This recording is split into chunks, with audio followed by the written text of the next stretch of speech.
நான் எங்கே போவேன், எங்கே ஓடுவேன் என்பதற்கு நாம் பெற வேண்டிய முதல் பதில் என்ன தெரியுமா? அவர் என்னை அறிவார் என்கிற அறிவு நமக்கு தேவை.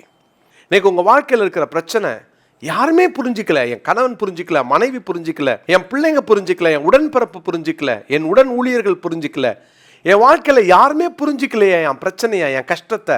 அவர் அறிவார். நீங்க உங்க பிரச்சனையை பார்த்து சொல்லுங்க, அவருக்கு தெரியும் சொல்லுங்க. உங்க போராட்டத்தை பார்த்து சொல்லுங்க, அவருக்கு தெரியும். தனிமையில வருத்தப்படுறீங்களா? தனிமை உங்களோடு கூட போராடுகிறதா? யாருமே இல்லைன்னு சொல்றீங்களா? எங்க போனாலும் அவர் அங்க இருக்கிறார். அவருக்கு தெரியாதது ஒன்றுமில்லை என்ற அறிவு, அவர் கூட இருக்கிறார் என்ற அறிவு தேவை. நான் யார் என்ற அந்த அறிவு தேவை. இது இருந்துச்சுன்னு சொன்னா அவருடைய பிரசன்னத்தை எல்லா இடமும் நாம் அனுபவிக்கலாம்.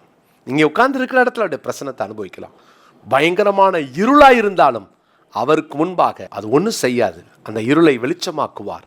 அந்த இருளும் வெளிச்சமாக மாறும். காரணம், அவர் இருக்கிறார். தேவனுடைய பிள்ளைகளே, இந்த நம்பிக்கையோடு கூட ஆண்டவருக்கு நன்றி சொல்வோம். எங்கேயுமே போக முடியாது அவருடைய சமூகத்தை விட்டு என்ற அந்த உணர்வோடு வாழ்வோம். நம்மை ஆண்டவர் ஆசீர்வதிப்பார்.